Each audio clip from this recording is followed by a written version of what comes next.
Hello दोस्तों, आज हम इस वीडियो में जीन पियाजे के सिद्धांत से जितने भी सारे प्रश्न सीटेट 2021 में आए हुए थे, जिसका एग्ज़ाम दिसंबर 2021 से जनवरी 2022 के बीच में हुआ था। इसमें जितने भी सारे हर एक शिफ्ट में एक या दो प्रश्न जीन पियाजे के सिद्धांत से देखने को मिलता है। तो देखिए, आज हम इस वीडियो में उनके सिद्धांत से जितने भी सारे प्रश्न हैं, एक एक प्रश्न को हम जो है आंसर के साथ और ऑप्शन के साथ डील करेंगे। तो हमारे साथ इस वीडियो में बने रहिए। तो चलिए बिना देरी किए हुए वीडियो को शुरू करते हैं। देखिए फ्रेंड्स, यहाँ पर जो है पहला क्वेश्चन ये है। यहाँ पर देखिए फ्रेंड्स, पहला जो क्वेश्चन है कि जीन पियाजे के सिद्धांत के अनुसार किस अवस्था में बालक में वैज्ञानिक ढंग से सोचने की प्रवृत्ति विकसित हो जाती है। जैसा कि आप लोग जानते हैं कि जीन पियाजे के सिद्धांत जो दिए थे उसमें 4 अवस्था होती है और ये 4 अवस्था का यहाँ पर नाम लिखा हुआ है। इस अवस्था में ये बताना है कि किस अवस्था में बालक जो होता है वैज्ञानिक ढंग से सोचने की प्रवृत्ति उसमें विकसित हो जाती है। पहला ऑप्शन है कि पूर्व संक्रियात्मक अवस्था, दूसरा है इंद्रिय जनित गामक अवस्था जिसको संवेदी गामक अवस्था बोला जाता है, और तीसरा है मूर्त संक्रियात्मक अवस्था, और चौथा है अमूर्त संक्रियात्मक अवस्था। तो देखिए फ्रेंड्स, इसका जो राइट आंसर वो होगा ऑप्शन नंबर डी होगा, अमूर्त संक्रियात्मक अवस्था। ये जो क्वेश्चन है दिसंबर 2021 में एग्ज़ाम हुआ था, इसमें पूछा हुआ क्वेश्चन है। अब बढ़ते हैं नेक्स्ट क्वेश्चन। तो देखिए नेक्स्ट क्वेश्चन है कि जीन पियाजे के अनुसार बच्चे में किस अवस्था में सबसे ज़्यादा गणितीय अवधारणा का विकास हो जाता है। ठीक है फ्रेंड्स, पहला ऑप्शन है ए नंबर मूर्त संक्रियात्मक अवस्था, बी है इंद्रिय जनित गामक अवस्था जिसको संवेदी गामक बोला जाता है, और तीसरा है यहाँ पर पूर्व संक्रियात्मक अवस्था, और चौथा है यहाँ पर डी नंबर अमूर्त संक्रियात्मक अवस्था। तो देखिए फ्रेंड्स, जो बालक जब होता है मूर्त संक्रियात्मक अवस्था में, जो 7 से 11 वर्ष के बीच की अवस्था होती है, इस अवस्था में बालक में जो है ज़्यादा गणितीयकरण अवधारणा का विकास होता है। ठीक है, बच्चे जो है जोड़ घटाव गुणा भाग सीखने लगते हैं, ये जीन पियाजे के सिद्धांत के अनुसार। ठीक है, अब बढ़ते हैं नेक्स्ट क्वेश्चन। देखिए इसमें जितने भी सारे क्वेश्चन है वो दिसंबर सीटेट का जो एग्ज़ाम हुआ था 2021 में, दिसंबर से जनवरी, उसमें जो है सारे क्वेश्चन ये पूछे हुए हैं। अब देखिए तीसरा क्वेश्चन है कि जीन पियाजे किस अवस्था को ज्वार भट्टा की अवस्था कहते हैं। ठीक है फ्रेंड्स, पहला ऑप्शन है संवेदी गामक, दूसरा है पूर्व संक्रियात्मक अवस्था, सी नंबर है अमूर्त संक्रियात्मक अवस्था, और डी है मूर्त संक्रियात्मक अवस्था। तो इसका जो फ्रेंड्स राइट आंसर होगा ऑप्शन नंबर ए हो जाएगा, संवेदी गामक अवस्था। संवेदी गामक अवस्था जन्म से 2 वर्ष की अवस्था होती है, और इस अवस्था को जो है जीन पियाजे ज्वार भट्ट की अवस्था कहते हैं, क्योंकि बालक जो होता है ये किसी को बात नहीं मानता है इतने वर्ष की अवस्था में। अब बढ़ते हैं नेक्स्ट क्वेश्चन। देखिए नेक्स्ट क्वेश्चन है कि जीन पियाजे अपने संज्ञानात्मक विकास के सिद्धांत में संज्ञानात्मक संरचना को डैश के रूप में वर्णित करते हैं। ऑप्शन नंबर ए है विकास का समीपस्थ क्षेत्र, ऑप्शन बी है स्कीमा, ऑप्शन सी है मनोवैज्ञानिक उपकरणों, और ऑप्शन डी है उद्दीपन अनुक्रिया संबंध। तो देखिए फ्रेंड्स, इसका जो राइट आंसर होगा ऑप्शन नंबर बी हो जाएगा, यानी कि स्कीमा के रूप में जो है वर्णित करते हैं जीन पियाजे संज्ञानात्मक संरचनाओं को। ठीक है, और ये जो है यहाँ पर विकास का समीपस्थ क्षेत्र है, ये जो है वाइगोत्स्की के सिद्धांत से संबंधित है। अब बढ़ते हैं नेक्स्ट क्वेश्चन की तरफ। तो नेक्स्ट क्वेश्चन यहाँ पर देखिए कि मौखिक संवाद जो बच्चे अपने आप से करते हैं, जीन पियाजे उसे क्या कहते हैं। ठीक है फ्रेंड्स, ये जो है काफ़ी वेरी इंपॉर्टेंट है, और कितने शिफ्टों में ये जो है क्वेश्चन पूछा जा चुका है। पहला ऑप्शन है ए अकेंद्रितता, दूसरा है बी यहाँ पर व्यक्तिगत वार्ता, और सी है सुपर ईगो, और डी इनमें से कोई नहीं। तो देखिए फ्रेंड्स, इसका जो राइट आंसर होगा ऑप्शन नंबर ए हो जाएगा, अकेंद्रित। अकेंद्रित मौखिक संवाद जो बच्चे अपने आप से करते हैं, अपने आप से बोलते हैं, उसको जो है जीन पियाजे अकेंद्रित बोलते हैं। और अगर यहीं पे अगर वाइगोत्स्की पूछ दे फ्रेंड्स कि मौखिक संवाद जो बच्चे अपने आप से करते हैं उन्हें वाइगोत्स्की क्या कहते हैं, तो इसका जो राइट आंसर होगा ऑप्शन नंबर बी हो जाएगा, व्यक्तिगत वार्ता। ठीक है फ्रेंड्स, और जीन पियाजे अकेंद्रित कहते हैं, यानी इसका जो प्रश्न का राइट आंसर होगा ऑप्शन नंबर ए हो जाएगा। अब बढ़ते हैं नेक्स्ट क्वेश्चन। देखिए नेक्स्ट क्वेश्चन है कि पियाजे के अनुसार कोई बच्चा किस अवस्था में अपने परिवेश की वस्तु को पहचानना और उनमें भेद करने लगता है। ये क्वेश्चन बताना है। देखिए इसका जो ऑप्शन है ए मूर्त संक्रियात्मक अवस्था, बी है अमूर्त संक्रियात्मक अवस्था, सी है पूर्व संक्रियात्मक अवस्था और डी है इंद्रिय जनित गामक अवस्था। तो इसका जो राइट आंसर होगा फ्रेंड्स ऑप्शन नंबर सी हो जाएगा, पूर्व संक्रियात्मक अवस्था, जो 2 से 7 वर्ष की अवस्था होती है। इस अवस्था में बच्चा जो होता है अपने आसपास के परिवेश की वस्तु को पहचानना और उनमें भेद करना शुरू कर देता है। नेक्स्ट क्वेश्चन देखें तो नेक्स्ट क्वेश्चन है कि बच्चे के विकास के संबंध में निर्माण एवं खोज का सिद्धांत निम्नलिखित में से किसने दिया था। ये जो है काफ़ी वेरी इंपॉर्टेंट है और कितने बार ये क्वेश्चन एग्जाम में आ चुका है। तो देखिए यहाँ पर इसका जो ऑप्शन ए है स्किनर, बी है वाइगोस्की और सी है जीन पियाजे और डी है वाटसन।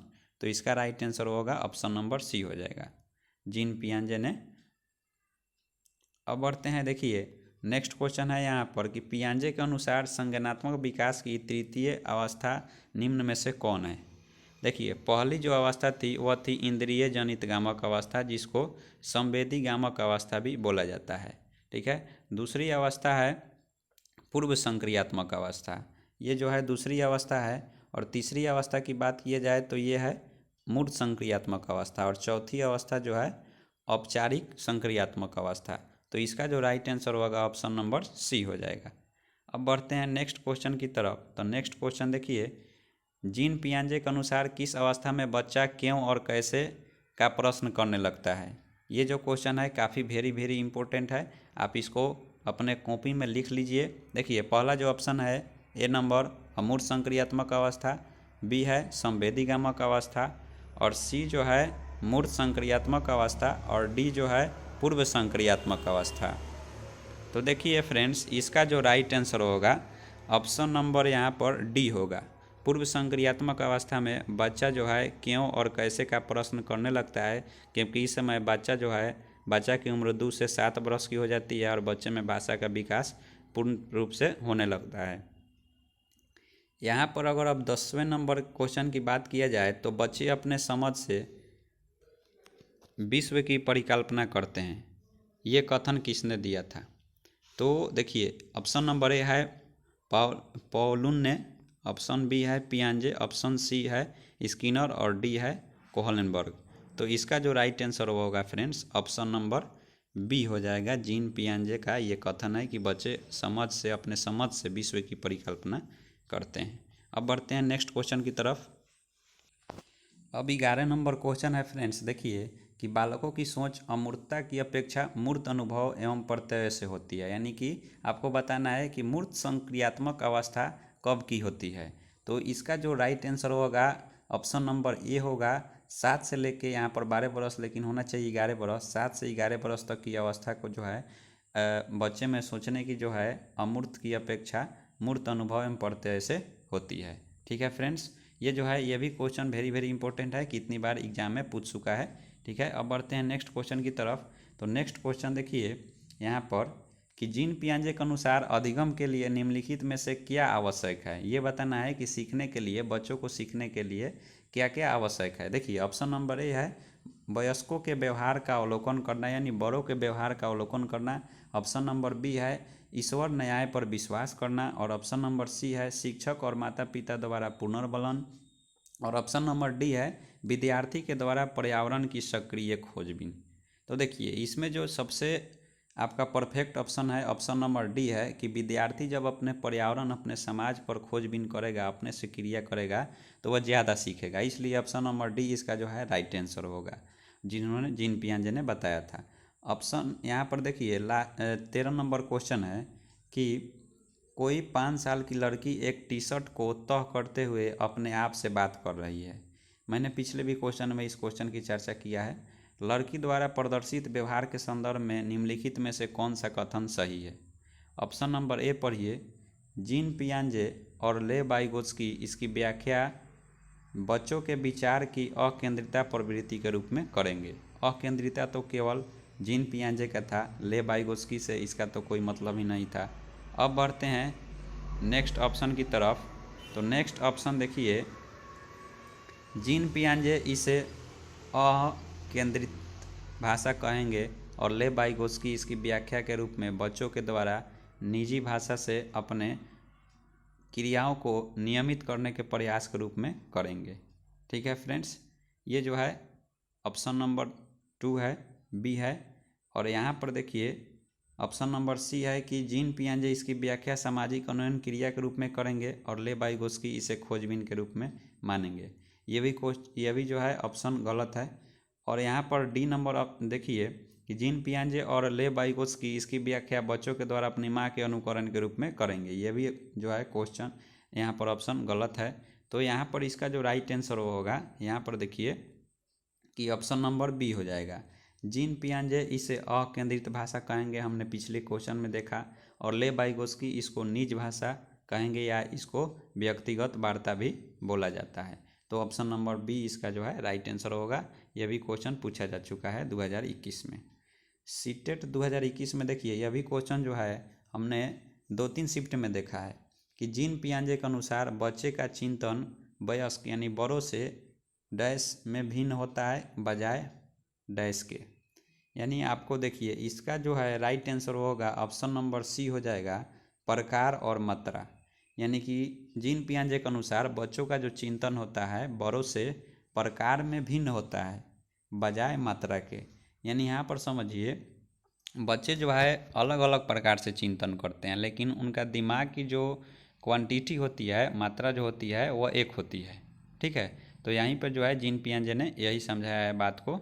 और अब बढ़ते हैं नेक्स्ट क्वेश्चन की तरफ। नेक्स्ट क्वेश्चन देखिए कि संज्ञानात्मक विकास के 4 चरण संवेदी पेशी, पूर्व संक्रियात्मक, स्थूल संक्रियात्मक और औपचारिक संक्रियात्मक की पहचान की गई। यानी कि इसके द्वारा पहचान की गई। तो आप लोग जानते हैं यहाँ पर ऑप्शन नंबर डी इसका राइट आंसर होगा। अब बढ़ते हैं नेक्स्ट क्वेश्चन की तरफ।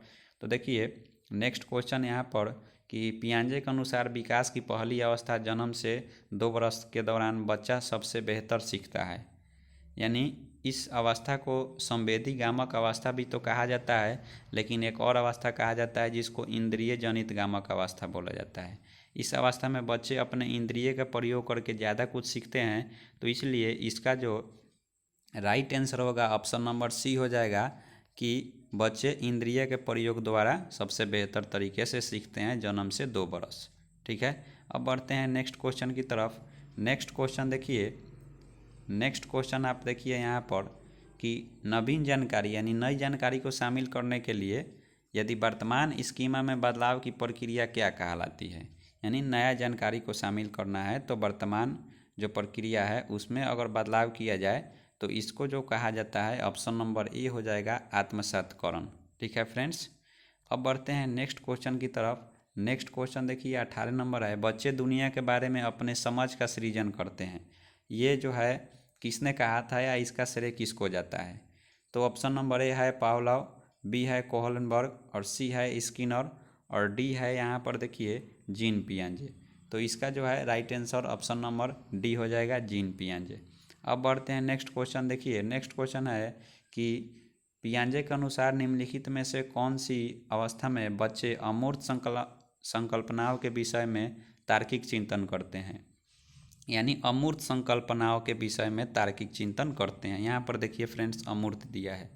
तो यहाँ पर देखिए यहाँ पर ऑप्शन नंबर ए है औपचारिक संक्रियात्मक अवस्था जो 11 वर्ष से ऊपर की होती है, संवेदी गामक अवस्था, पूर्व संक्रियात्मक अवस्था और मूर्त संक्रियात्मक अवस्था। तो इसका जो राइट आंसर होगा ऑप्शन नंबर ए होगा, औपचारिक संक्रियात्मक अवस्था जिसको अमूर्त संक्रियात्मक अवस्था भी कहा जाता है। इस अवस्था में बच्चे में जो है अमूर्त संकल्पनाओं के विषय में बच्चे तार्किक चिंतन करना प्रारंभ कर देते हैं। अब यहाँ पर देखिए 19 नंबर क्वेश्चन की बात किया जाए तो कह रहा है कि वो अवस्था जब बच्चा तार्किक रूप से वस्तु व घटनाओं के विषय में चिंतन प्रारंभ करता है, किस अवस्था में, ये बताना है। ऑप्शन नंबर ए है औपचारिक संक्रियात्मक अवस्था, बी है पूर्व संक्रियात्मक अवस्था, सी है मूर्त संक्रियात्मक अवस्था और डी है यहाँ पर संवेदी गामक अवस्था। तो देखिए इसका जो राइट आंसर होगा ऑप्शन नंबर यहाँ पर सी हो जाएगा। मूर्त संक्रियात्मक अवस्था में बच्चा जो है तार्किक रूप से यानी रीजनिंग तरीके से वस्तु और घटनाओं के विषय में चिंतन प्रारंभ कर देता है वही अगर अमूर्त रूप से पूछे तो इसका जो राइट आंसर होगा ऑप्शन नंबर ए होगा। लेकिन इस क्वेश्चन में पूछा है तार्किक रूप से, तो इसका जो राइट आंसर होगा ऑप्शन नंबर सी होगा। ठीक है फ्रेंड्स, ये सारे क्वेश्चन सीटेट 2021 में पूछे हुए हैं। यहाँ पर देखिए 20 नंबर यहाँ पर क्वेश्चन है कि जीन पियाजे के अनुसार संज्ञानात्मक विकास के किस चरण पर वस्तु अस्थायित्व का गुण प्रदर्शित करता है। यानी बच्चा जो है किस अवस्था में वस्तु अस्थायित्व का गुण प्रदर्शित करने लगता है। ये काफ़ी क्वेश्चन जो है काफ़ी बार आया हुआ है। ऑप्शन नंबर ए है मूर्त संक्रियात्मक अवस्था, बी है औपचारिक संक्रियात्मक अवस्था, सी है संवेदीगामक अवस्था और डी है पूर्व संक्रियात्मक अवस्था। तो इसमें जो राइट आंसर होगा ऑप्शन नंबर सी हो जाएगा, संवेदीगामक अवस्था प्रेरक चरण। ठीक है फ्रेंड्स, अब बढ़ते हैं नेक्स्ट क्वेश्चन की तरफ। तो देखिए जीन पियाजे के अधिगम के संज्ञानात्मक विकास सिद्धांत के अनुसार वह प्रक्रिया जिसके द्वारा संज्ञानात्मक संरचनाओं में संशोधित किया जाता है क्या कहलाता है, ये बताना है। ये जो है देखिए काफ़ी वेरी इम्पोर्टेंट है। पहला जो यहाँ पर ऑप्शन दिया है कि यहाँ पर देखिए ए नंबर है प्रत्येक क्षण, बी है समावेशन और सी है समायोजन और यहाँ पर डी नंबर है। यहाँ पर देखिए इस क्वेश्चन को हमने पिछली बार बताया है, डी है स्कीमा। तो इसका जो राइट आंसर होगा ऑप्शन नंबर डी हो जाएगा। अब बढ़ते हैं नेक्स्ट क्वेश्चन की तरफ और लास्ट क्वेश्चन है कि डैश के विचार से बच्चे सक्रिय ज्ञान और नन्हे वैज्ञानिक है जो संसार के बारे में अपने सिद्धांत की रचना करते हैं। इसकी भी चर्चा हमने पिछली बार क्वेश्चन में किया हुआ है और ये क्वेश्चन काफ़ी बार पूछा हुआ है। तो इसका जो राइट आंसर होगा ऑप्शन नंबर डी होगा। अगर वीडियो अच्छी लगे तो लाइक शेयर और चैनल को सब्सक्राइब जरूर करिएगा। मिलते हैं तब तक के लिए नेक्स्ट वीडियो में, तब तक के लिए जय हिंद।